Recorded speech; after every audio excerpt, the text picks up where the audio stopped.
जिंदल 100 के भी जो नतीजे थे वो अनुमान के आसपास ही थे। इस हफ्ते आज से और शुक्रवार तक लगभग आपको 150 कंपनीज अपनी पहली तिमाही के नतीजे देती हुई दिखेंगी। और आज निफ्टी में आपके सामने एचडीएफसी, एफएनओ में पीएनबी और आरबीएल बैंक, और कैश काउंटर्स में Awadh sugar, Balaji amines, Carborundum universal, Orient cement और वरुण बेवरेजेस ऐसी कंपनीज हैं जहां पर कम से कम हमारी रिसर्च टीम मुस्तैदी से इन नतीजों को ट्रैक करती हुई दिखेगी। कैश में आज 28, एफएनओ में 2 और निफ्टी के एक कंपनी के नतीजे आपको आते हुए दिखेंगे। वीरेंद्र जी, ये तो बात हुई एक ओवरऑल मैक्रो पिक्चर की। बताइए निफ्टी और बैंक निफ्टी में आप क्या करवा रहे हैं? अगस्त ने दस्तक दे दी है, क्या लगता है आपको निफ्टी आज? शायद दस्तक अच्छी दी है, लेकिन एक बात जैसे कि आपने कहा और वो वाजिब बात है कि बहुत strong primary market, IPO market जो होता है वो सेकेंडरी मार्केट के लिए अच्छा नहीं होता है, वो लिक्विडिटी सक करता है, तो उस बात को ध्यान में रखना है। और दूसरी बड़ी चीज़ है शैल जी कि एफआईएस थोड़ा स्ट्रांग सेलिंग मोड में है और शुक्रवार का उनका बिकवाली का आंकड़ा इस दौर की सबसे स्ट्रांग बिकवाली का आंकड़ा रहा, तो हमें थोड़ा सा कॉशियसली ट्रेड करना है। बहुत बड़े गैपअप्स को अगर आप देखें, अगर हम चेस भी कर रहे हैं तो थोड़ा सा cautiously and with straight trailing stop loss. क्यों? 3848 करोड़ रुपए की अगर आप देखें यहाँ पर एफआईएस की सेलिंग शैल जी, हालांकि इसमें कोई दरार नहीं है कि डीआईएस की जो बैंक की फिगर थी वो भी सबसे स्ट्रांग रही और इसको कंपनसेट करने के लिए कोशिश की उसने 2956 करोड़ रुपए की, बट स्टिल वो डिफरेंशियल करीब 1000 करोड़ रुपए का परसिस्ट करता है, विराजमान था करीब 1000 करोड़ रुपए का नेट कैश आउटफ्लो।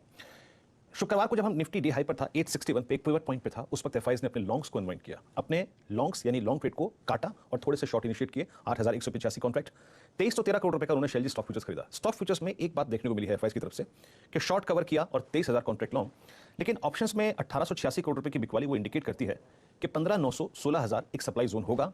और नीचे की तरफ अगर 53000 पुट भी बेची है उन्होंने, तो वो ये भी कहते हैं कि भाई 15700 690 एक सपोर्ट के तौर पे काम करेगा। अप्रोच क्या रखनी चाहिए? देखिए अप्रोच ये है, मैं शुक्रवार को भी मेंशन कर रहा था, आपकी स्क्रीन पर 16000 पे और 15900 पे, जरा प्लीज प्रीवियस स्लाइड फिर लेके आइएगा। 15900 की कॉल पे सबसे बड़ा आउटस्टैंडिंग ओआई भी खड़ा है और काफी अगर आप देखें सप्लाई जोन भी है वो 43 लाख का। और नीचे अगर आप पुट्स में देखें तो सबसे स्ट्रॉन्ग पुट राइटिंग का लेवल अगर कहीं है शैल जी तो वो है 27 लाख के आउटस्टैंडिंग ओआई के साथ 15700 की पुट। अप्रोच क्या रहेगी? देखिए ये जो जोन है 15810 से लेकर 690 710 ये न्यूट्रल जोन है और इस न्यूट्रल जोन में अभी तो मैं स्ट्रक्चर के मुताबिक बाय ही करूंगा, बाय ऑन टिप्स ही करूंगा। शॉर्ट के थॉट 690 के नीचे ही आएंगे। ऊपर क्या, अगर आपकी शुक्रवार की लॉन्ग है तो होल्ड करिए। इस रेंज में मोमेंटम कैसे बनेगा? 810 स्पॉट हमारी शुक्रवार को अप्रोच क्या थी? 810 819 निकले तो पहला ट्रेड कीजिएगा लॉन्ग साइड पे 861 तक का मूव मिलेगा। 861 ही हाई था शैल जी, तो 810 820 के ऊपर मोमेंटम बनेगा, वो आपको देगा 870 और 890 का जोन। तो इस रेंज को ट्रेड कीजिए और याद रखिए अगर निफ्टी को बहुत स्ट्रांग होना है, मोमेंटम फिर जनरेट होना है और इस रेंज से बाहर निकलना है शैल जी, तो एक पिवट पॉइंट है 15910। ये जितनी शॉर्ट्स एफआईएस की खड़ी हैं, जितनी शॉर्ट सिस्टम में है, 15910 निकलेगा तो एक आप मेगा शॉर्ट कवरिंग देखेंगे। लेकिन उससे पहले थोड़ा सा कॉशियसली और थोड़ा सा अगर आप देखें ट्रेलिंग स्टॉप लॉसेस का ट्रेड करें, बट शॉर्ट के थॉट शैल जी 690 और 710 के नीचे ही होंगे शैल जी। चलिए ये रणनीति आपके सामने आती हुई निफ्टी पर हमेशा की तरह 15900 के ऊपर मेरी नजर रहेगी और शॉर्ट साइड के ट्रेड्स आपको पकड़ते हुए दिखेंगे वीरेंद्र जी। बैंक निफ्टी पर नजर डालते हैं कुमार साहब, 100 अंक नीचे 34590 के आसपास आपको ये इंडेक्स बंद होता हुआ दिखा। बताइए आज ये क्या करतब दिखाएगा? शैल जी पिछले 2 सेशन से हम बात कर रहे हैं सुबह सुबह की, इसमें एक बहुत महत्वपूर्ण लेवल है, वो है 34750, that is 50 day exponential moving average. पिछले 3 सेशन में निफ्टी बैंक के लोज बहुत वाइल्ड रहे हैं, कभी ये रहा है 34100 के आसपास और कभी रहा है ये करीब 34440 के आसपास। स्ट्रेंथ आने के लिए 2 पायदान निफ्टी बैंक को बहुत पार करने जरूरी है। मैं इसलिए कह रहा हूं जब आप लॉन्ग के बारे में सोचें तो आपके पीछे 2 आंकड़े होने चाहिए। पहला 34750, that is 50 day exponential moving average for bank Nifty.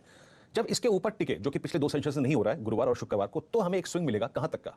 35000 तक का। 35000 क्यों मैं कह रहा हूं? क्योंकि 35000 पे कॉल राइटर भी है शैल जी और 35000 पे ही आता है हमारा लास्ट ड्यू एवरेज यानी 20 डे एक्सपोनेंशियल मूविंग एवरेज। और एक और चीज, वीकनेस बैंक निफ्टी में तब आएगी जब हम फर्स्ट बेस जोन तोड़ देंगे और वो है करीब करीब 34400। तो 34400 के नीचे शॉर्ट होगा for a possible target of 34141 34000, लेकिन 34400 के नीचे शॉर्ट के ऊपर शॉर्ट नहीं करना है। तो Shail ji let's hope for the best.